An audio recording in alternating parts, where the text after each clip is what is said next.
Hello and welcome to Melomaniax, the podcast where we take unbiased deep dives into the biggest musicians and bands of all time. I'm your host, Ashton.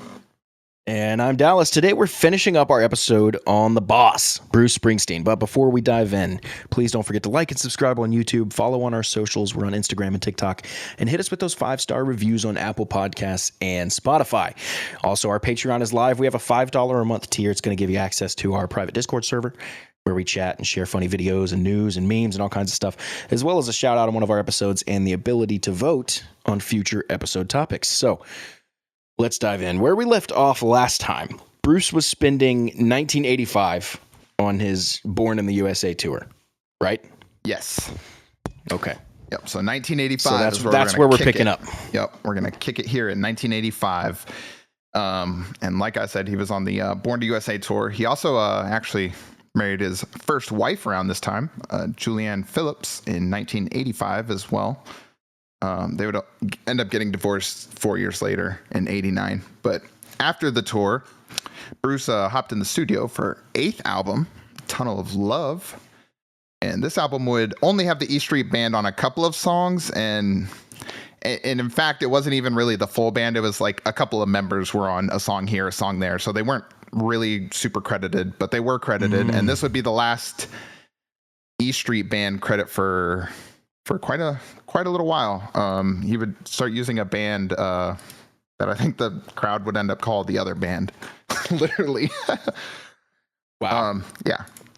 And this that album, suck. and so Bruce recorded actually most of the parts himself and using a drum machine. I do believe he plays a decent little amount of instruments, but I think it's just once you have you have a guitar and bass core or a guitar and piano core can go a long ways.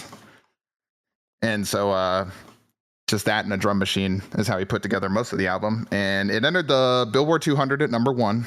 And we saw this album show up at number 467 on our Rolling Stone 500 Greatest Albums of All Time. Check out that episode if you haven't. Yeah, that's right. And the album is certified triple platinum. First single that was released for the album was Brilliant Disguise. The song peaked at number 5 on the Billboard 100. I really like the song, and I feel like the chorus is like not nostalgic, but I feel like I've heard the chorus of the song somewhere, but not the whole song. So it definitely felt familiar, and it like grew on me. So this is like one of my favorites from this album. The second single released was the title track, Tunnel of Love. It was able to break the top 10 on the Billboard 100, landing with the 9th spot. And this is one of the songs that Bruce wrote in his New Jersey home where he played all the instruments on it. So that's just go listen to that one. Everything is Bruce. Then One Step Up was the third single released from the album, and it reached number 13 on the Billboard 100. And there were 2 other singles released for the album that weren't released in the US. The first was Tougher Than the Rest. And I saw an interview with Bruce where he said this was his best love song he's ever written. So that's something. It's got a lot of emotion in it, and most of this album is really, really emotional due to some relationship things. And the other single, I'm so sorry, was Square Parts, and it was internationally released, but not in the US. So when I was doing this, and this is why I was kind of tripping on my words, I was trying to think of the question. So when I was doing the research, I was like, I wonder what determines where they release a single. Like, what kind of information are they looking at? Do they just study the charts from previous releases to see what kind of songs do well? Because I think it's the labels in different areas are like owed different things. So like they're owed an exclusive, whatever. I gotcha.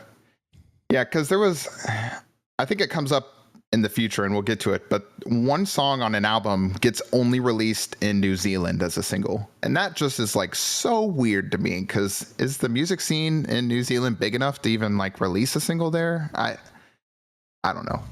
It kind of blew. I was like, what is helping them make these decisions? Because I would want it to release in like the US, the UK, or US, Europe. That makes sense. But like Australia's not bad. It's definitely some label stuff. Yeah, I was like, I feel like New Zealand would be like included in the Australia, but definitely not. I don't know. It was strange. Yeah. Yeah, that's interesting. Let me do a quick dive. I'll continue while you look that up. A few months after the album release, Bruce kicked off the Tunnel of Love Express tour.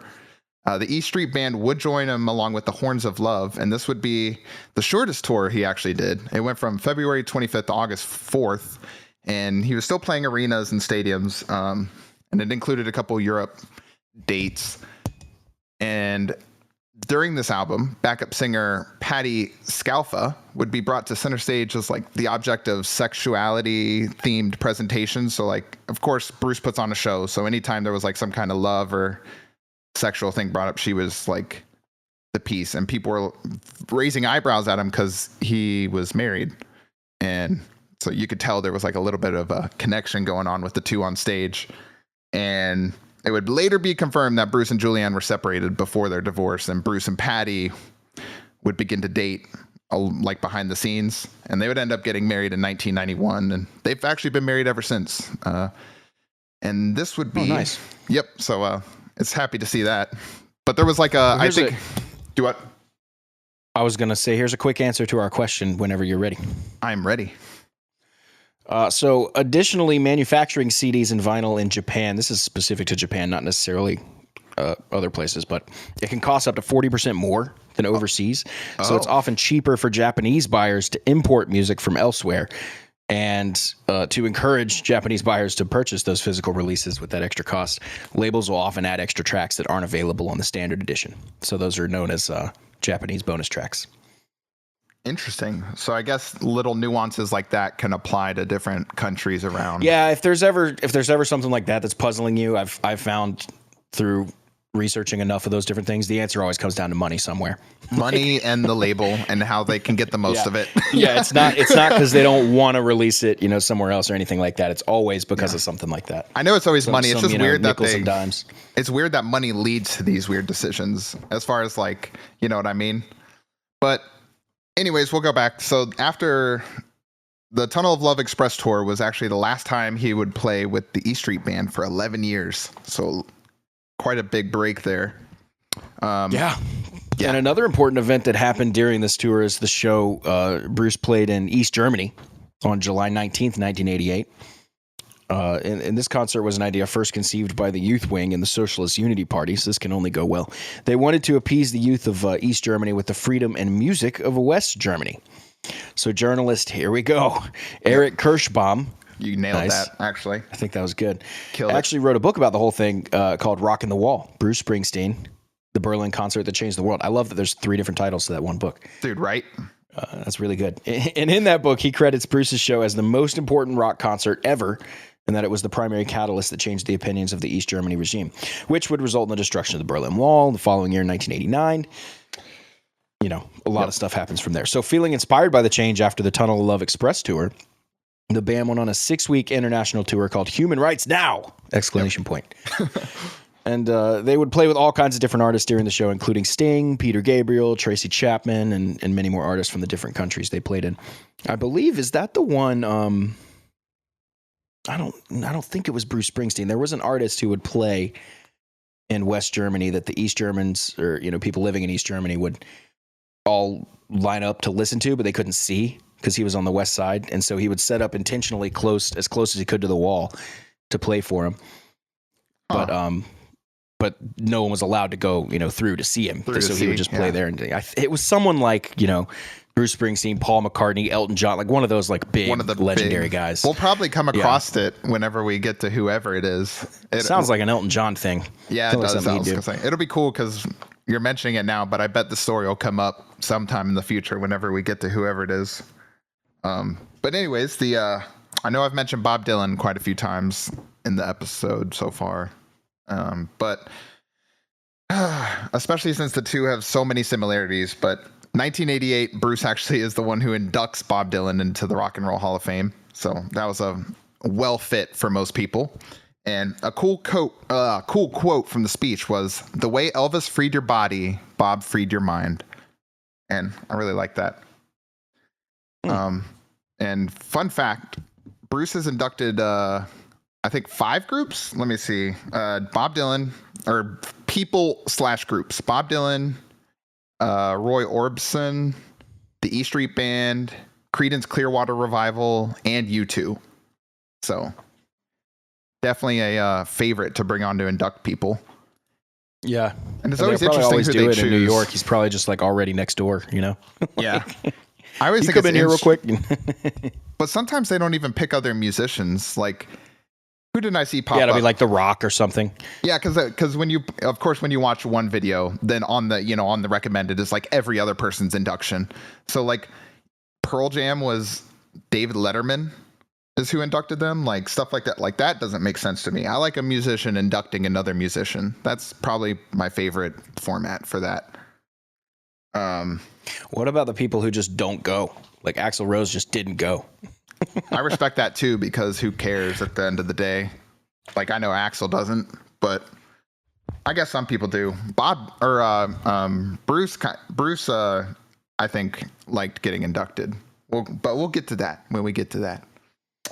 The Rock and Roll Hall of Fame though, they really need to change the name because it's for sure. Eddie Trunk goes on this rant a lot, and I don't know as much about it as he does, but there's a lot of people that you would obviously think should be in there that are not. And then there's a lot of people that you're like, isn't this the Rock and Roll Hall of Fame? What the hell are they doing in here that are in there? Yep. So like someone like ABBA is almost certainly in there. And then someone like Kiss, just got in last week. You know what I mean? Yeah, for sure. It's like, hold on a second. It's weird. Definitely weird. And that was something I always had an issue with when I was growing up. Cause I was like, why are all these non-rock and roll groups in the Rock and Roll Hall of Fame? But I don't know. I think the definition of rock and roll to them is way different than us. I think their definition of rock and roll is just like a general music hall of fame. Instruments on stage is kind of like their definition for rock and roll. Well, it's like having a quarterback hall of fame and then putting like a wide receiver in, and it's like, well, just make it the football hall of fame. Yeah, you know right. What I mean? So the just music hall of fame. Just make it the music hall of fame, because then there's no arguments anymore. Yeah, that makes sense. Like I mentioned earlier, Bruce would get married to Patty in 1991, and they would have 3 kids all at the start of the 90s. Their first kid, Evan James, came in 1990. Their daughter, Jessica, was born in 91, and their youngest son, Samuel, was born in 94. And the two would move to LA in 1992, and which is a weird change up because he's always living in New Jersey. But Bruce actually jumped in the recording studio. Ran out of streets to sing about. He had to move down. Yeah, he had to go look at some new streets. I need some new streets for some new content. There's plenty of them in LA. I'll tell you that. His next album, Sunset Boulevard. Oh man, everyone wrote a song about this one. That one. Anyways, Bruce jumped in the recording studio with some session musicians and put together 2 albums and released them at the same time. That's awesome. Yep. So on March 31st, 1992, Bruce released Human Touch and Lucky Town. And we'll dive into Human Touch first. That's such a hilarious, I've made it move. Because that's such a stupid business move, but it's like it doesn't matter because he's Bruce Springsteen. Yeah. It's like Taylor Swift. She surprise drops her album. It's just like, hey, it's on your phone now. And you're like, what? Yep. And only she can do that. You know what I mean? Yeah, everyone else needs the promotion, the leading up. The hype, you need to get some sales, not Taylor Swift. Yeah. If it makes you feel better, the 90s is probably Bruce's worst performing era, I'd say. But, oh, man. Yeah, we'll continue. But you got 2 albums for your birth year. Nice. They're not my favorite Bruce albums, but they're definitely better than what some of the albums to come, in my opinion. This is still okay. It's still not bad. I like a lot of the songs on here. Let's dive into Human Touch, like you said. Yeah. So Human Touch was the more popular of the 2, for sure, and was able to actually sneak the number 2 slot on the Billboard 200. Oh, and nice. It has gone platinum, and the lead single from the album was the title track, Human Touch. And I keep reading Human Torch, and I can't. I don't know what's wrong with my head, but he's in a Marvel mood today. Human Torch. He's really feeling Human Torch and Lucky Town. Is that a new movie coming out? Human Torch and Lucky Town. Human Touch hit 16 on the Billboard 100, and fun fact: the song features Randy Jackson on bass and Jeff Porcaro on drums. Yeah, Jeff Porcaro from Toto, Randy Jackson from Journey, and a lot of other stuff, but also American Idol, I think is what most people know him from. Yeah. When did American Idol came out in what, 2000, like 2, 3? It was the original iteration with Simon and Randy and was it Paula Abdul? The three of them. Yeah. And that's where I first, my generation probably first recognized or realized who Randy Jackson was. But yeah, he obviously had a whole career before that. Yeah, I was going to say, I'd like to dive into what he's done outside of Journey. I don't know. That is an insane lineup right there. Just those two guys for your rhythm section. Like, nice. That's groovy, funky right there. Jeff Porcaro, one of the great drummers of all time, long since passed, but wow, what an awesome drummer. Yeah. So this is the level of session musicians he was working with being in LA versus he moved to LA. He's like, oh, this is awesome. Yeah, right. I was going to say, these are the kind of all these guys live here. Yeah, these are the kind of musicians that are just hanging around LA. And the other single from the album was 57 Channels and Nothing On. And this song grew on me more and more as I listened. It's really cool. It's an interesting song. It's got a cool groove to it. And it didn't do as successfully on the charts, hitting number 68 on the Billboard 100. And I'll let you talk about the next one. Just the title track had those two on it, or was it the whole album? Do what? Just the title so track. So for Human Touch, just the title track had just that had track. Randy and Jeff? Yes. Just So other people covering the rest. Okay, gotcha. Yeah, that's how Bruce does things. Well, then let's move on to Lucky Town. Yes, sir. So Lucky Town came right behind Human Touch on the, I almost said Torch, on the Billboard 200, landing at number 3.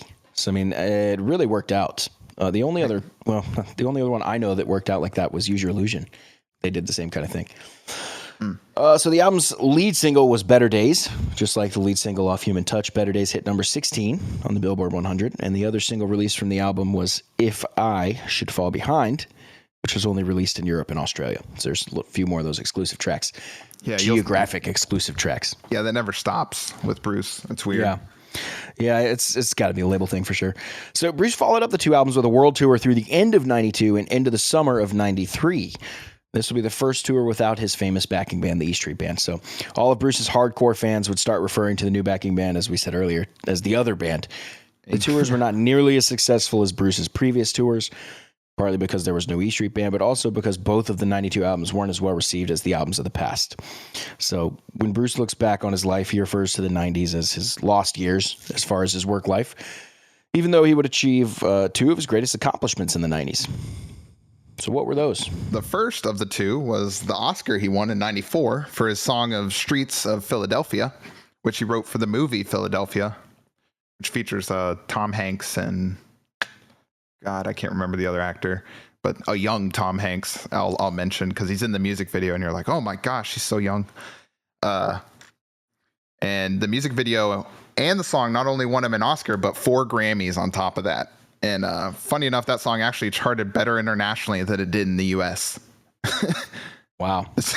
How funny. I don't know. I found that funny. The song Streets of Philadelphia.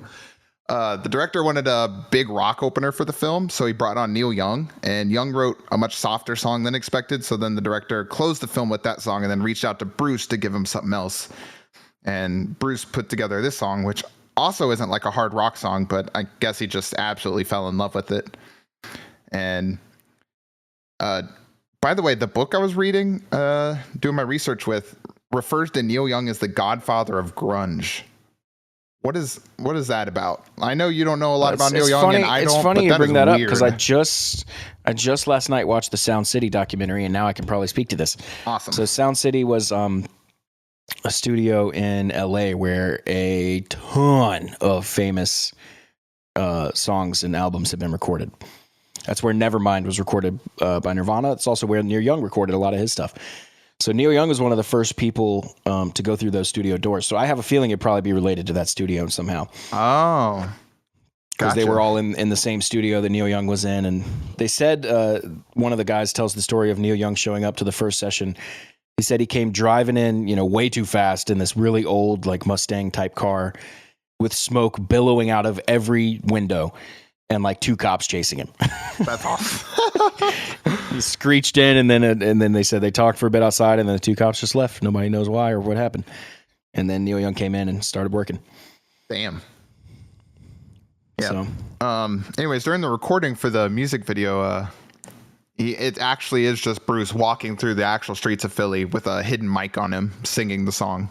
and he actually walks by a park, and that if you can see in the background at one of the points, and he actually donated like $45,000 to help rebuild that park, and it's still up today and everything.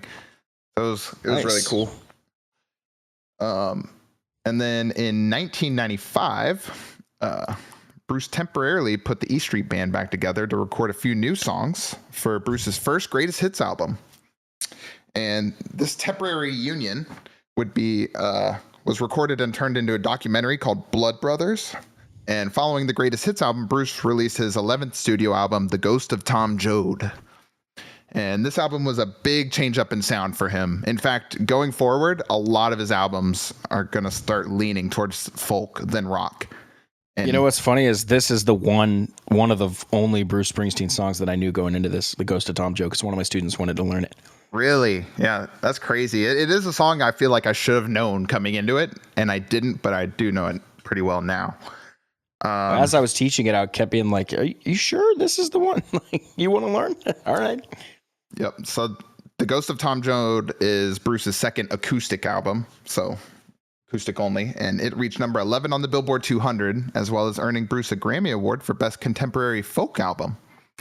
And the character Tom Joad is from John Steinbeck's Pulitzer Prize-winning novel The Grapes of Wrath, and the book takes place during the times of the Great Depression.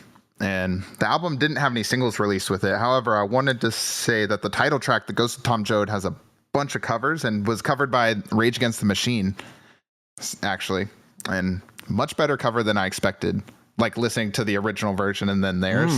I was like, because it's a very folk, for anybody who hasn't heard the song, it's just an acoustic guitar and like a long folk story telling, like, type tale. And so I was like, Rage Against the Machine covering this, but they actually covered it so well. I couldn't believe it. But here's a rare occurrence. The album did not go platinum. Most Bruce albums have gone platinum in the past, but this one did not. And still to this day, you think?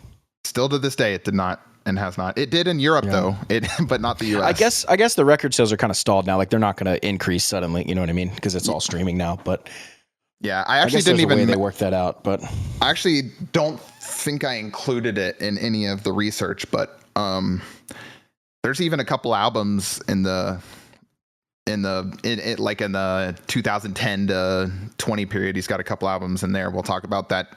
Don't even go gold.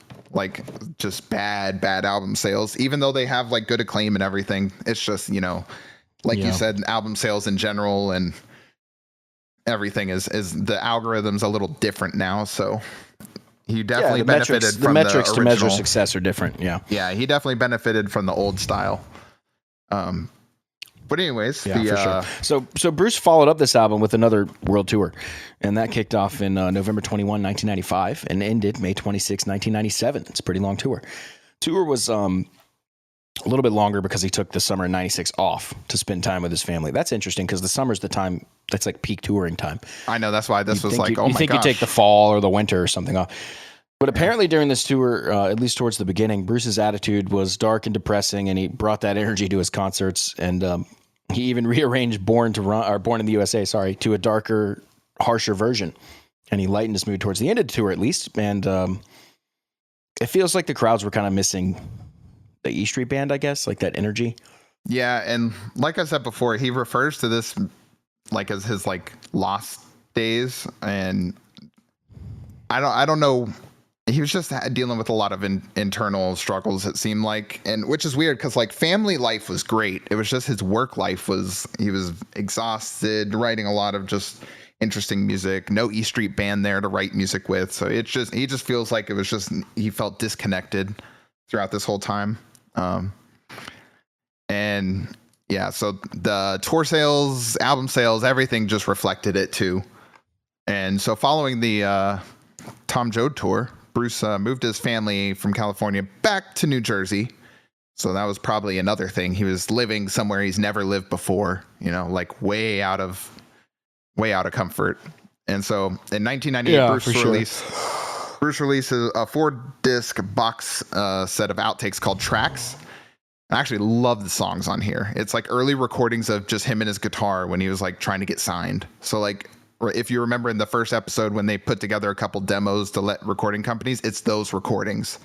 Super raw. That's awesome. Yeah, super raw stuff. And you could just like hear like that like raw talent they were hearing. You could just hear like a performer, storyteller. I don't know. I actually at first didn't think I was going to like it because I typically don't like underproduced stuff, but it was really, really good.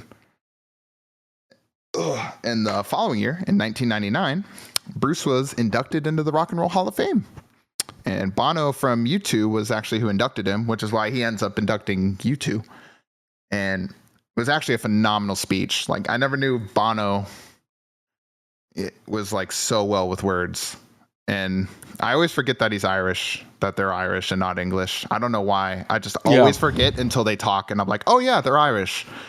I was just thinking I was thinking this the other day. Is all of U2 Irish, or is it just Bono? Or I do believe they are all Irish. Yeah, that's what I thought too. Yep. And so that's why I was like, yeah, that speech is definitely worth a listen. And after the induction, Bruce actually got back together with the E Street Band. So the big reunion tour. And this tour went over a year and had countless sold-out shows, including a 15-show set at Continental Airlines Arena in New Jersey and a 10-show event at Madison Square Garden. That's insane. Right? I was thinking that too. I was like, dude, 15-day, or 15 shows sold out, 10 shows sold out at Madison Square Garden is crazy. But that's also, like, right near his hometown, you know? Like, that's right there. That's such a dream if you're, like, the setup tech. Oh, yeah, to just keep the same setup for 2 weeks. They're just like, oh, dude, this is great. That must feel like a vacation. I know.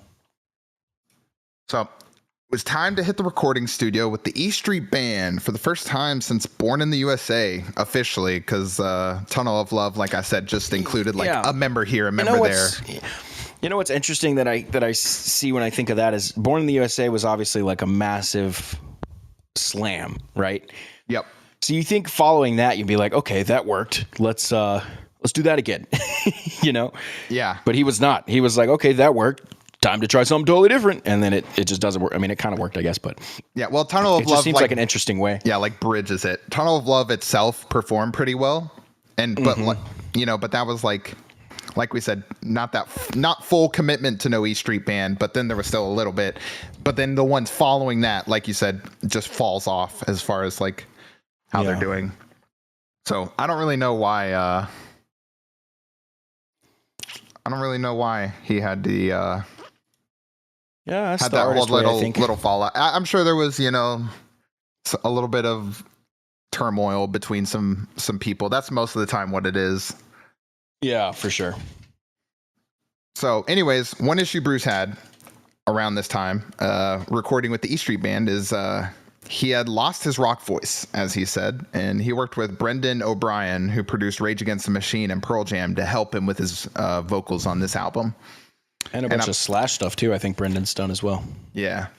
And I'm thinking this might have been a major factor for the genre swap that we see happen in the 90s, going from like rock star Bruce Springsteen to more of like a folk and a acoustic guitar. Definitely easier on the vocals. And you can definitely tell he's, goes more for like the Johnny Cash style, I'd say. Mm-hmm. A little more so. But anyways, finally, 7 years after his last album, Bruce released his 12th studio album, The Rising. And The Rising was released July 16th, 2002. And the album is primarily a reflection of the September 11th terrorist attack. And the album would be the first to top the Billboard 200 since Tunnel of Love. So once again, just the whole 90s, just kind of like a lost period for him. And the album has gone double platinum in the US, and the lead single was the title track, The Rising. And it's the story of a firefighter climbing one of the World Trade Center towers right after the planes hit, is what the song is about. And that song won Bruce 2 Grammy Awards, including Best Rock Song and Best Male Rock Vocal. The song reached number 52 on the Billboard 100. The next single released was Lonesome Day, and the song did well on some charts, but not on the Billboard 100. And then there were 2 more singles that weren't released in the US, of course, in normal fashion. The first was My City of Ruins, which was released in New Zealand. That's the one I was talking about. Just New Zealand as a single. And it hit number 17 on their charts. And the other international single was Waiting on a Sunny Day. And this single was released in Europe, but did especially well in Sweden. And the album actually won a Grammy for Best Rock Album. So, like you said, bring the E Street Band back, and then all of a sudden success. Yeah, interesting how that works. The tour for that album began just a month later in August and ran through October of 2003. So E Street Band was back touring with Bruce. All is well. It looked like the ticket sales normalized again with the return of the E Street Band as well. So the following year, Bruce embarked on the Vote for Change tour, which included other artists like Dave Matthews Band, REM, Pearl Jam, and the Dixie Chicks. That's an interesting lineup. Right. There was a really cool picture of the final show where it has Dave Matthews, Michael Stipe, Eddie Vedder, and Bruce all on stage sharing just 2 mics. So that had to have been a pretty intense show there. Yeah, I love when there's like big climax. Yeah, I love when there's mashups of just artists you wouldn't expect. It's always a lot of fun to me. Yeah. So real quick, we're gonna talk about non-music kind of for a second. Bruce has always been a Democrat since being a kid, and because when he was a kid, he came back from school one day and asked his parents what they were, and his mom replied, "Oh, we're Democrats. We're Democrats because they're for the working people." And that stuck with Bruce for the rest of his life. And I bring it up now because I'm laying a little foundation for some of the political stuff he gets involved in going forward. Bruce famously wouldn't meet with a ton of Republicans, like he would not meet with any or meet them. Specifically, a story of the former governor of New Jersey, Chris Christie, who had been to over 130 Bruce Springsteen concerts, knew every word to every song, and always wanted to meet him. And Bruce had no interest due to being a Republican, and specifically being a Republican in his home state. That is, I believe, Democrat leaning. So it's very interesting. But Bruce ends up meeting, or Chris gets to end up meeting Bruce because Obama would later organize the meeting. So he would get his dream, but Bruce just had no interest in the Republican Party as a whole. And he doesn't shy away from politics either. And it's just so that kind of ties in with that, and also why the working class citizen is kind of like who he stands for. And that's always been his, like you said, he's always the working class, like the working man is like Bruce Springsteen is like the what's the word I'm looking for? Idolized for that. Yeah.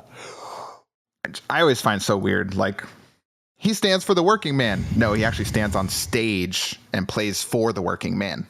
Yeah, he takes a lot of working man's money. Yeah, he takes the working man's money and sings about it. Stands for the working man, but I couldn't get into a show. Tickets were $500. Actually, I'm so glad you brought that up, because I wanted to bring up issues with Bruce Springsteen tours around this time going forward, is they would be plagued by Ticketmaster and stuff. Because it's Bruce Springsteen, most of his shows would be like, and this was like a multiple tours in a row, but they would get sold out within about 5 minutes, and then every ticket would be relisted almost immediately at like triple the price. And it was like, so nobody was getting to go to the shows because scalpers are just buying out every ticket the second they go live.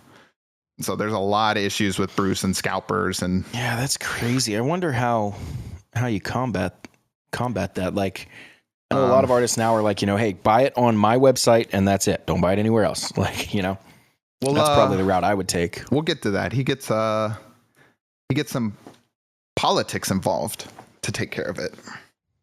Okay. So Bruce released his third acoustic album, Devils and Dust, on April 26, 2005. And most of the songs from the album were actually written about 10 years earlier while he was on the Ghost of Tom Joad tour. So, they're buckets of fun. Yep. And Bruce was falling into the same dark mood that plagued him in the 90s. Even so, it debuted at number 1 on the Billboard 200, and the album's only gone gold, though. It had, only gold. Only gold. It had just a throwaway. Yep. It had one single that was the title track, Devils and Dust, and it's about a soldier's struggles in the invasion of Iraq. The song got nominated for a Grammy but did not win, and Bruce followed the album with a solo tour, just him and a variety of instruments on stage. It was one of his shorter tours at just around 7 months long. I know John Mayer just recently did that exact same thing. The following year, in 2006, Bruce released his 14th studio album, We Shall Overcome, The Seeger Sessions. And this is Bruce's first album of entirely non-Springsteen written music. So cover album, I guess. But yeah, the entire album is Bruce's interpretations of some songs by folk singer Pete Seeger. And the album would peak at number 3 on the Billboard 200. And it also won Bruce a Grammy Award for Best Traditional Folk Album. And it's a little short of hitting platinum at right around 700,000 copies sold in the U.S., which actually Pete I was Seeger impressed just with. the luckiest guy alive. Right? Hey, Bruce wants to cover your whole album. Dude, I'm going to make so much money. I don't have to do anything. Okay, Right? yeah, sounds good. And then on the flip, it's funny that Bruce won a Grammy for someone else's album. That's pretty funny. But I actually recognized one of the songs from the album, Buffalo Gals. So crazy. There's no way I would ever have thought to recognize the song, but it's in the movie It's a Wonderful Life. I don't know if you've seen that movie, but yeah, I was like, oh my God, is that the song? I had to immediately go like pull up the original, and I was like, it is. But anyways, Bruce went straight on tour as soon as the album was released, and this time he had an 18-strong ensemble backing him instead of just being solo on stage. And this 18 behind him would end up going by the Seeger Sessions Band, or later just shortened to the Sessions Band. I actually like that name, Session Band. It's kind of cool. I feel like the Session Band should never play live, though. Just get in the studio. Funny. Yeah, they just only hit the studio. But the tour did exceptionally well in Europe, selling out most venues, but just really struggled to fill the seats in the US, and that was partly because of the scalping issue that was going on. So, well, continuing to be the busy musician that he is, he jumped back into the studio with his beloved E Street Band, put together his 15th studio album, Magic. Magic was released September 25, 2007. It topped the Billboard 200 and went platinum in the US. Very nice. Back at it. It actually went triple platinum in Ireland. And the first single released for the album was Radio Nowhere. The song won Bruce a pair of Grammys for Best Solo Rock Performance or Vocal Performance and Best Rock Song. And funny enough, it actually made only made the bubbling under Billboard 100 at number 2. So they also released Long Walk Home as a single, but it did not earn any acclaim. And following the album, Bruce and the E Street Band hit the road for another 11-month tour. So they literally just tour, studio, tour, studio, tour, studio. Family, who cares? Tour, studio, tour, studio. Hey, hold on. Remember that one summer? How many years was he able to bring that up? Yeah, how long was that in his argument? You don't remember 97, babe? Yeah, you don't remember when I took that whole month off when I could have been making bank and I spent it with these shits? You telling me you don't want that third boat? If you don't want that third boat, I'll take a day off. Oh, that's so good. So funny. Anyways, throughout 2008, Bruce supported Barack Obama's presidential campaign, and he busted out the acoustic guitar and performed at some of Obama's rallies. He even released the single Working on a Dream at one of the rallies, so that was cool. And the first song following Obama's victory speech was Bruce's The Rising. And Bruce would later play at the inaugural celebration with Pete Seeger. And they would play This Land Is Your Land. I watched the whole thing. It was really good. And nice. I think Pete Seeger was like 91 on stage during that, just killing it, leading the performance. That's what's inspiring Bruce to continue to play so late, into his age. Bruce plans to play until he dies, basically, is what he said. So that's good for everybody. But anyways, President Obama and Bruce would end up developing a friendship over the years and have since released a book/podcast called Renegades, Born in the USA. I think that came out in, it's like 2016-ish. I watched a little bit of it. So what it is it was kind of like a sit-down conversation between the two. So like a compilation, but it was like a long sit down, and they took it and broke it into, I think it's like 8 episodes of a podcast that are all like 45 minutes long, and then it's all of them are transcribed into a book as well. So that's why I said book podcast, but it's just those two having conversation about all kinds of topics like politics, race, growing up without father figures, life in America, just basically just about everything you could talk about relevant to America. Definitely interesting and a cool dynamic between the two. I think there's even one quote where Obama says that he goes, Bruce's fans are pretty racist, and Bruce just kind of chuckles and goes, yeah. even though Bruce has had black guys on stage, like, and that literally is brought up that, you know, because Bruce had Clarence Clemens, his saxophone player, that they're just like basically blood brothers. Clarence is no longer with us, but those two have been together since damn near day one of, you know, Bruce Springsteen and the E Street Band. And so he's always had multiple, you know, black musicians in his band. It never bothered him, but like what always blew his mind is the fans would be out there cheering for the band, cheering for Clarence and stuff. And as soon as the show was over and they were out at the bar, instantly racist towards his band members. So it's just like, so crazy, right? That's just such a weird thing. Because I guess, yeah, when you think Bruce Springsteen, you think born in the USA, the American flag, the, you know, things sticking out of the back. I don't know why, but a lot of Southern people are patriotic a little more, but it seems. Yeah, but I don't, and maybe I'm just wrong on this, but I don't associate Bruce with the South at all. He's like literally Mr. New Jersey. Like, you know. I know, that's why it's weird though, but that's what I'm saying. It seems like nationalists seem to be more the Republican South style of person. And that's like his following. It's like the white working man seems to be. Yeah, for sure. But growing up, I didn't really encounter anyone that was like a massive Bruce fan ever. Like, that's why I'm just so unfamiliar, or, you know, before this episode was so unfamiliar with him. Yeah, me too. It was definitely more like, you know, like down here, you're going to be into like, you know, Garth Brooks, not Bruce, you know what I mean? Yeah, actual like country artists, different kind of stuff. Thing. Yeah, I don't know. And Bruce is definitely kind of in his own category, but I don't think the South was like his, you know, big successful place, especially if anyone found out down here that he was a Democrat.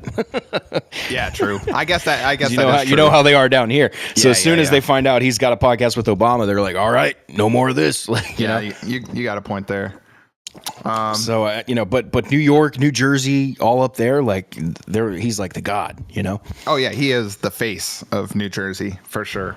But down here, yeah, you'd probably be hard pressed to find. I guess that makes sense. Know, yeah, they too many people that are you know, massive fans, and if you do, I bet they moved from up there. Yeah, you're probably right. Now that I think about it, but that's just weird that it says has a lot of racist fans. But he did say that New Jersey in that time was dealing with Boston. Like, Boston is famously one of the most racist places, and it's farther north than New Jersey or New York. Yeah, that's true as well. So anyways, we're speculating, but anyway. Following the inaugural celebration, Bruce released his 16th studio album, Working on a Dream, on January 27, 2009, and it hit number one on the charts in 9 different countries, including the US, making it his 9th number one album. Nice. And the album wouldn't reach platinum certification in the US, but we mentioned the first single earlier that he released, Working on a Dream, at one of the rallies. And that song would reach number 95 on the Billboard 100. And it also won Bruce a Grammy Award for Best Rock Vocal Performance Solo. It's so weird. That's the exact title of the award. I like that they tossed solo in. I like how specific it is. Yeah, I know. Best rock vocal performance from a bathroom. Yeah. Best rock vocal performance shower. Yeah. The second single release from the album was My Lucky Day, which wouldn't chart. And the album also had a bonus track called The Wrestler, which was a song written for an accompanying film, The Wrestler. And that song won Bruce a Golden Globe Award for Best Original Song. And the tour for the album would take place from April to November. So. That's right. And right after the release of this album, Bruce played the Super Bowl. Oh, God. Mm-hmm. Is that 43? I believe so. Nice. I'm not up on my... Yes, that is 43. Yep. My Roman numerals. But but we have actually, it's funny. We'll go ahead and shout out, you know, episode 8. And I think it was just episode 8, right? Yeah, episode 8, where we talk about the music of the Super Bowl. And we probably talked about this a little bit then, too. But this was the Pittsburgh Steelers versus the Arizona Cardinals Super Bowl, for anybody wondering. Yep. Arizona Cardinals, right? Yes. Yep. I remember that Super Bowl. I actually didn't watch when I was young, I did not watch the halftime show. I was really invested in that game, but I watched it at a church party. And so like I watched the first half and then I was outside playing football during the halftime show and then back in watching the second half. And then That's really funny. so I did go back and watch it for the research, and it's up there for me. It's really good. But he played about do what? I was just gonna say you're Dr. Football. I am. But he played about a 13-minute set with the E Street Band and the Miami Horns. And Nice. yeah, like I said, I immediately went and watched it, and I think it's my second favorite performance behind Prince. Like, dude, he was 60 years old at the time, and dude was running around stage nonstop, like sliding on his knees, dancing, like getting on the piano, like he didn't slow down at all. Absolute killer performer. Like watching the Bruce Springsteen halftime show, like basically like fully sold me on Bruce. Like, okay, I see why people like love and go to his shows. Like, this is awesome. That's awesome. So I definitely recommend anybody out there. Like I said, it's only 13 minutes. Go give it a watch. It's really awesome. And we alluded to this a minute ago, but a couple years later after that, longtime E Street Band member and brother figure to Bruce, Clarence Clemons, died on June 18th, 2011, due to complications from a stroke. And this was a heavy hitter for Bruce because, Clarence meant the world to him. And you can really see it on his face when he inducts the E Street Band into the Hall of Fame. He brings up Clarence during his speech. You could tell how impactful Clarence was on Bruce. So Clarence was the longtime saxophone player. But we mentioned that a second ago. But he's also the towering black dude that stands side by side with Bruce at the front of the stage. Oh yeah, he's like, it's so funny because Bruce is not very tall, and I don't even think Clarence is super tall. But with his his dreads, and he always has a really big hat on, and he is just a big guy as well, and so like just a towering and it's funny, he's one of those like big guys that is real soft spoken, like really calm, collected all the time. Like one of the reasons like him and Bruce so close. But yeah, you can definitely tell you could tell there's emotion because when Bruce was inducted to the Hall of Fame, he had discussions with Steven wanted him to wait and be inducted with the whole Bruce Springsteen and the E Street Band.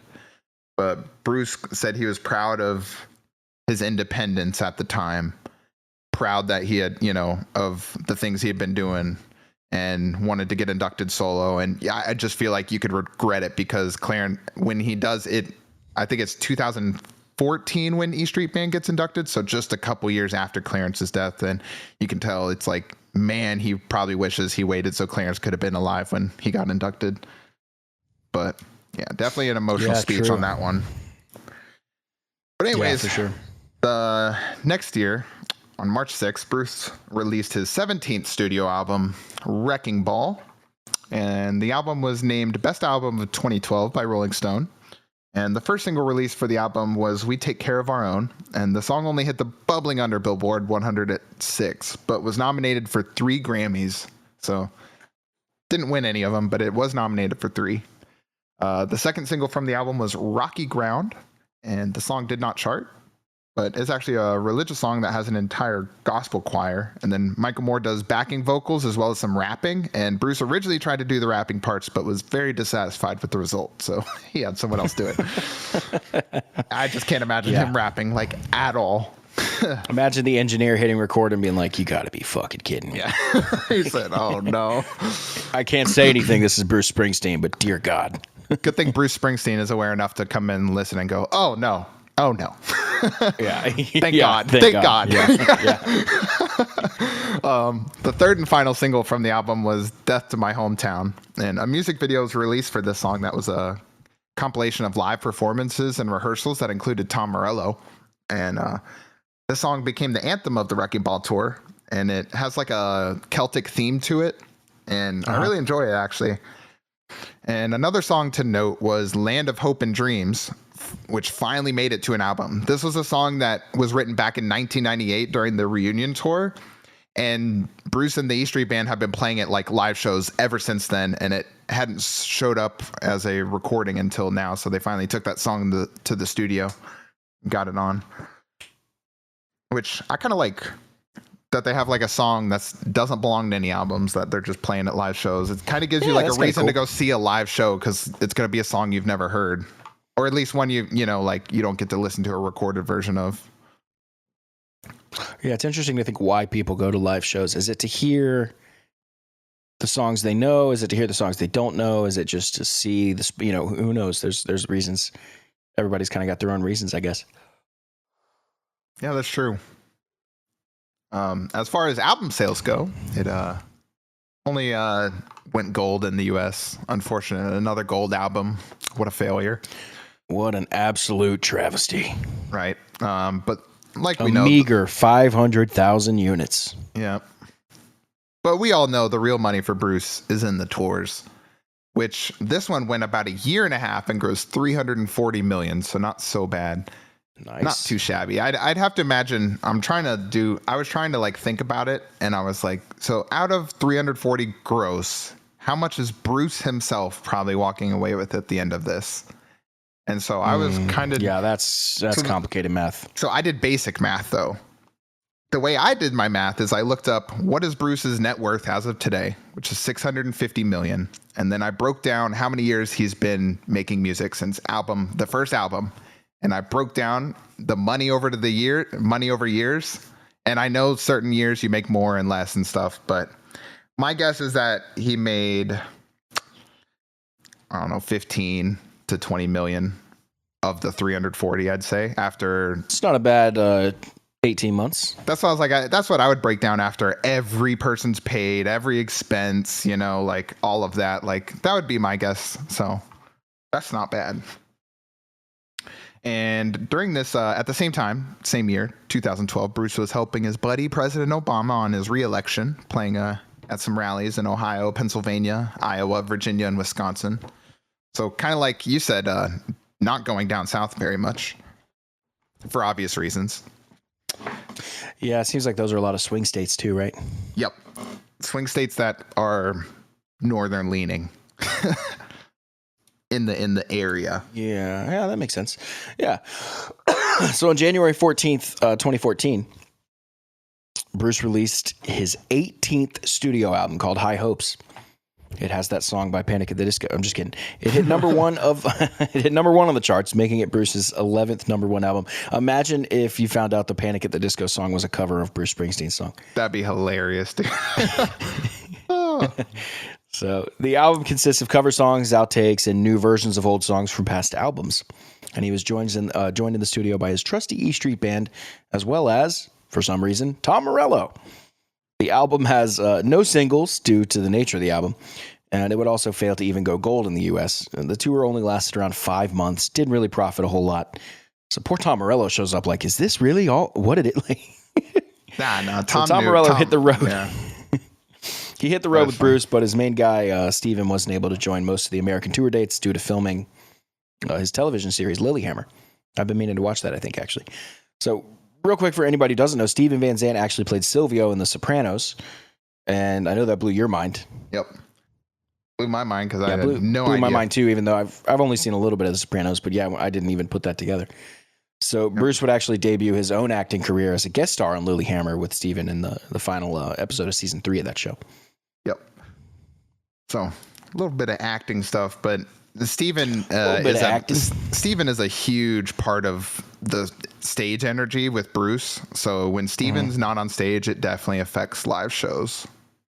Just, as much. So and Steven's one of the on and offs in playing in the band just because he himself is a busy guy on his own. So, October 16th, 2015 was the 35-year anniversary of Bruce's album, The River. Not sure why this one stands out to him, but in honor of it, he announced the release of a box set called The Ties That Bind the River Collection. And the box set would release later in December and would be followed by a tour in January. And during that December, Bruce made his second appearance on Saturday Night Live. If anybody wants to go check him out. Couldn't figure out. I didn't write down when the first one was, but I know that was his second appearance as a guest, not a musical guest. And then in September of 2016, Bruce released Chapter and Verse, which is a compilation album, including songs as far back as 1966 that he had written.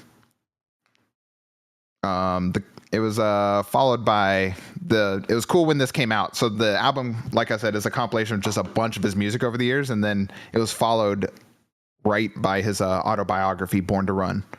And the book actually rose to the top of the New York Times bestseller list. And then also in 2016, Bruce would support Hillary Clinton's 2016 presidential campaign. And then later that year, Bruce was presented with the Presidential Medal of Freedom awarded by Barack Obama. So Bruce would then also play an acoustic set for President Obama and his wife just 2 days before the farewell address to the nation. So just those two, just their friendship is just endless at this point. I've seen. Yeah, that's interesting. Yeah, I never knew it either. Yeah, I didn't know that. I did see something about that podcast, but I didn't look too deep into it. In the fall of 2017 now, that's where we're up to. Springsteen on Broadway was set to run for about a month, but was extended 3 times and ended up being an 8-week running event. So it's about twice as long, right? Yep. He would read excerpts from his autobiography and do some other performances, and this would actually earn him a special Tony Award in 2018. He also released a live album called Springsteen on Broadway. He is on his way to EGOTing. Emmy, Oscar... Emmy, Grammy, Oscar, Tony. Yeah, he's got the Grammy, Oscar, and Tony. He needs the Emmy. He needs the Oscar. He needs an Emmy for best or best co-star on Lilyhammer or something. Lilyhammer. Yeah, I think that's like the only. I know I said acting debut, but I want to say that's one of the only things he's really shown up in. That's like a TV show. Like I said, of course, there's been Saturday Night Live and different things like that, but I don't know if he's done any acting since. But he's also. Dude's just so busy. I don't think acting's not his thing, though. The people that have an EGOT the most are almost always composers. I thought that was an interesting little thing. Like I'm almost positive John Williams is. That would make sense. Shout out to episode 11. Hey. Anyways, June 14th, 2019, Bruce's 19th studio album, Western Stars, was released. And the album had an accompanying film that was released about a month after the album. And the movie was directed by Bruce and Tom Zimney. Tom Zimney. And Zimney. Yeah, that's what I was like. The M right beside the N right there is so weird. And the movie is Zimney. The movie is Bruce. It's just Bruce and his backing band playing like a collection of live shows. So I don't understand how it's a film that needs to be produced, but whatever. And the album only hit 141 on the Billboard 200. And the first single from the album was Hello Sunshine, which wasn't able to hit the Billboard 100, but did hit another chart. And the second single was There Goes My Miracle, which also didn't chart, but it did chart really well in Italy for some reason. And the third single is Tucson Train. Just like the first single, it didn't chart on the Billboard 100, but did pretty well in the Hot Rock and Alternative Songs chart. I don't like to get into the other weird charts too much, but the fourth single also charted on that chart, and that single was Western Stars. So I guess that album just kind of fell under the rock and alternative like style, which is why most of the songs landed on there. I don't really know. I don't like to dive into there's like, what would you say? There's like 50 different Billboard lists. There's so many. Maybe way more. I just like to focus on the Billboard Hot 100. That's the important one. Yeah, that's just the main ones for sure. And right about this time, by the way, COVID hits. So due to the start of COVID, no tour would actually follow this album. However, Bruce would remotely join Dropkick Murphys, no audience show in Boston. That's pretty cool. Yep. And this show was the first non-audience performance at a major U.S. stadium during the COVID era. That had to have been just weird. Right? Yeah, just kicking off a tour. So everyone... In so a basically, stadium? Yeah. You so could the just way, do it in a living room at that point. Yeah, so the way they did it is... That's the weird part, that they played in a stadium, but they just streamed it. So everyone who watched like streamed, and they raised... the money that they raised for the show went to charity. I think they raised like $700,000 or something. That's awesome. So Bruce followed up with another album release in 2020. So Letter to You officially released on October 23rd, 2020. And the album would include the E Street Band again. It's the first time he'd had them back on an album since the 2014 release of High Hopes. And the album hit number 2 on the Billboard 200, making it Bruce's 21st top 10 album. And that stat does include greatest hits albums. So if you're doing the math now, I'm wondering how the 20th album is the 21st top 10. Yeah. That's how. So the first single from the album was Letter to You, the title track. The song would do well on a bunch of charts other than the Billboard 100, like we were just saying. And the second single was Ghosts. The next single was The Power of Prayer. And this single was actually only released as a radio single. And the final single from this album was I'll See You in My Dreams. So once again, we're still in the heat of COVID at this time. And no tour would follow this album. So he's able probably to be a little more prolific in the studio at that time, like everyone was. Yeah, but he hasn't hit the Billboard Hot 100 in a while. I don't believe so. He hits other charts. That's why I just stopped even mentioning the charts. I was like, most of his stuff recently does not get close to charting. Nothing to do with him. It's just the style of music we're in currently. And later in December of 2020, Bruce and the E Street Band were musical guests on Saturday Night Live. And then due to COVID concerns, so Gary Talent skipped the performance, and this was the first time Gary had ever missed a performance with the band in his history. So that was crazy. And remember, if anybody is forgetting, Gary Talent is like one of the OGs with Bruce before the E Street Band was created. So yep. Kind of crazy. We love the last name Talent. Bro, it's in the name. Dr. Talent. Dr. Talent. Gotta go get your doctorate at that point. On May 24th, 2022, Bruce announced that he and the E Street Band would finally be launching another international tour. So excitement. And he followed this announcement with his 21st studio album a few months later. Only the Strong Survive was released November 11th, 2022. And the album is a cover album of a bunch of R&B and soul songs. And the album peaked at number 8 on the Billboard 200, and it had 3 singles released. And because they're covers, it is extremely hard to figure out if they charted or not, like his versions. Does not clarify. But the 3 singles were Night Shift, Don't Play That Song, and Turn Back the Hands of Time. Don't Play That Song, obviously the answer to Train's Play That Song. Yep. You know, and then Train's been real quiet since that dropped. Yeah, diss track just shut their shit down. But finally on February 1st, 2023, Bruce and the E Street Band launched their tour. And it was also announced that former E Street Band member David Sanchez would be joining Bruce in the studio for a volume 2 for that album. And so the second part of Only the Strong Survive should be coming out sometime this year. 2024 is when Only the Strong Survive is a ballsy album title right after COVID. Right? I never even thought about that. That's awesome. That's funny. But there should be a part 2, and actually David plans to tour with him for the tour on the part 2 whenever that comes. Yeah, that's awesome. So there's going to be a return of him, so people are looking forward to that. But Bruce had to postpone some shows, about 30 of them, and push them forward because he was undergoing treatment for peptic ulcer disease in September of 2023. So they've, over the past, since September up through just about now, he's taken some time off from performing while his ulcer heals. But if you're looking to go see Bruce, they are starting back up again this month at the end. I think May 25th in France is their picking back up on the tour. And I think it's going through most of this year. And like I said, there's going to be another part of that album released, followed by even more tours. So there's plenty of Bruce Springsteen out there for the people right now as of 2024. So I think we're also awaiting the release of the film based on Springsteen's 82 album Nebraska. Yes, that is right.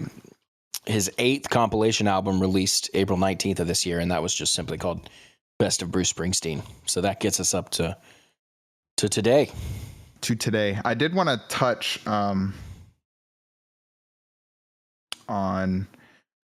real quick. I think I mentioned it, but I believe so when all the scalping things happened, he actually went to the governor of the state and had something passed. I'm trying to remember what it was, but the specific words, but he had something passed that actually helped combat the Ticketmaster stuff.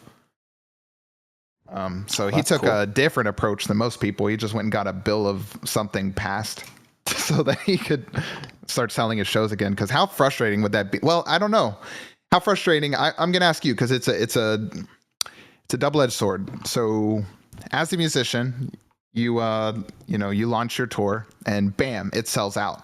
Awesome. But then you go to the show and it is not near sold out as a personal thing. There's a lot of empty seats and stuff because of scalpers and things like that. So how are you feeling as a musician? You got paid, but the seats aren't full. If the scalpers are doing what they want to do, the resale, it should be pretty full. But the thing is, full, yeah. That was the issue. The seats weren't being full because of how high the prices were being reset to. Like his shows were like only about 60% full, whereas a normal Bruce Springsteen show is always at like near max capacity. Like that's just kind of how his shows are. And he went through really frustrating. Yeah, he went through a time where you're still selling your shows out, but the audience is like 60% full. Because it's like, because to get like the worst seat in the house is like $500, type beat, because people just instantly buying and reselling. So that could definitely be a frustrating thing, because really as I know everything's about money, but really I feel like a musician's biggest reason for being a musician is they enjoy playing music in front of other people. That's like the number one thing you do it for. You love playing, you love the interaction of being on stage with the audience. So when there's that lack of energy from the audience, that could be pretty hard to be motivated, especially if money isn't your main motivator. But I'm definitely going to be looking to. Wouldn't be as fun, yeah.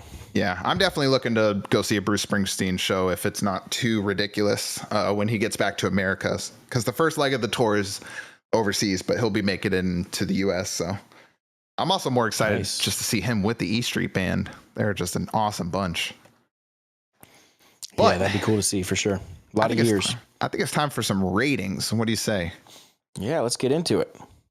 Let's go tit for tat. So you say, what we do for our ratings on the show is we break it down into 5 different categories. We have creativity, replayability, cultural impact, emotional connection, and the nostalgia factor. And we rate each of those out of 5, and then we average it out and we get our total out of 5. We've done it for every other artist so far in this show, and we're going to continue to do it for all the others. So I'm gonna start us off if that's all right. Yeah, you do creativity, and then I'll do creativity, and then we'll move on. We'll go like that. Yep. So I'm gonna open up with creativity at I don't want to go in between, so I'll just do a 2 out of 5. There's not a whole lot that Bruce does that's original or new. In fact, if you go back and do the research I did, a lot of his ideas come from other musicians, other things he's heard, drawing in from around him and putting it together. So having the big band, he got, the idea from that Allman Brothers gig, and he got his lyric writing from Bob Dylan. So like nothing he does is truly, in my opinion, like creative as that. He gets a lot of ideas and then can mold it to his own. But as far as just coming up with stuff, got to give him a 2 out of 5.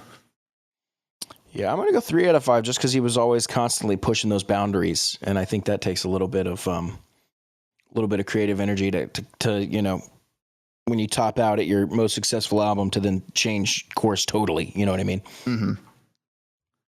Replayability. I'm at a 4 out of 5 actually.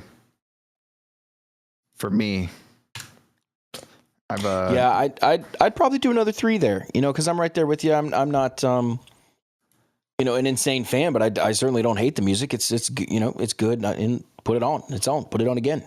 Yeah, replayability. I'm not gonna lie. I've started our next topic research, but I'm still mixing in some Bruce Springsteen music, and this is my sign of like. As I've done the research, I do the whole discography, do all of my research, get everything compiled, and then I typically just start going straight into the discography of the next musician. However, on multiple different bands, like, for example, the Doobie Brothers was one. Bruce has been one where I keep playing their music even while I go into the next discography because it's still ingrained in my head that much. So this has been one of the ones where it's been hard to stop playing Bruce's music after I've stopped listening to the discography. So I've still been playing his songs even though I'm on to the next topic already. So like that stands out for me. So that's why I got a high replayability. Cultural impact. Yep. Bro, this has to be Man, this has got to be a 4 or 5. I'm trying to decide where. I was gonna go 4 myself because it's just cultural That's what impact. I was thinking. It's somewhat objective. It's hard to deny. You know, when you have a nickname like the Boss, and you're symbolic with the town you're from, like that's cultural impact to me. So that's what I was thinking. So I'm going 4 out of 5. Now the reason I don't go 5 out of 5 is because it's not like a global takeover, like someone like Taylor Swift or you know, someone like that. Definitely. You say the word Taylor Swift in some, you know, remote island that doesn't have phones, and they're like, "Oh yeah, love it." Like, yep. You know. Yeah. No, I get that. Emotional. Bruce Springsteen. It's like name 5 songs. It's like, you know. Yeah, that was us. Still, where there's that's just where the one is missing. That's not taking away anything from the cultural impact that is there. Yeah, I feel that. Emotional connection. Yeah. All right, this is a hard one because I specifically don't emotionally connect to a whole bunch of music out there, but he's got some good stuff that I really, really felt. So I'm gonna hit a 3, which is a really high emotional rating for me. I feel like.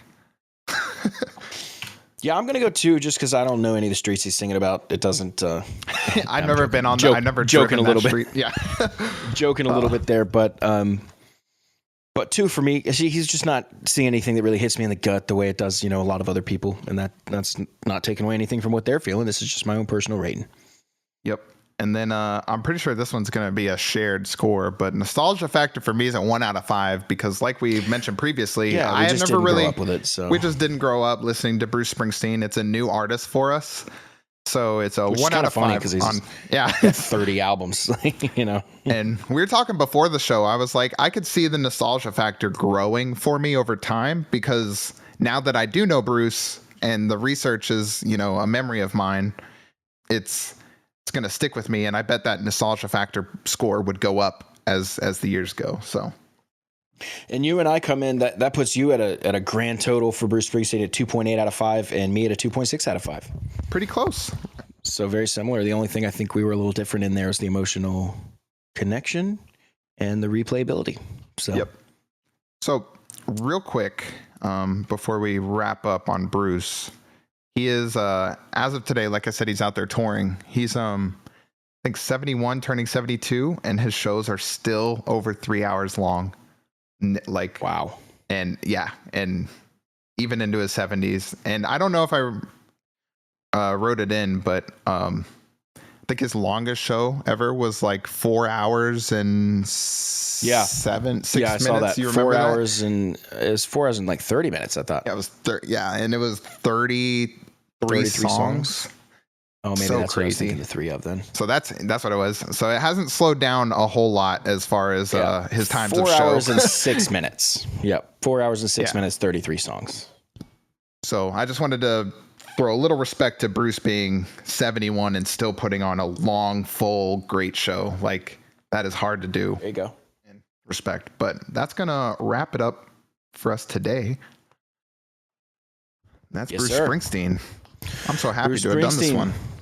Yeah, that's a great one. Well, thank you guys for joining us. I wanted to remind you here at the end to quickly drop us a like and subscribe on YouTube, follow on those socials, hit us with those reviews wherever you're listening to this, and check out our Patreon if that's something that piques your interest, and join us over there in the Discord where we'll continue the conversation on Bruce and many other artists.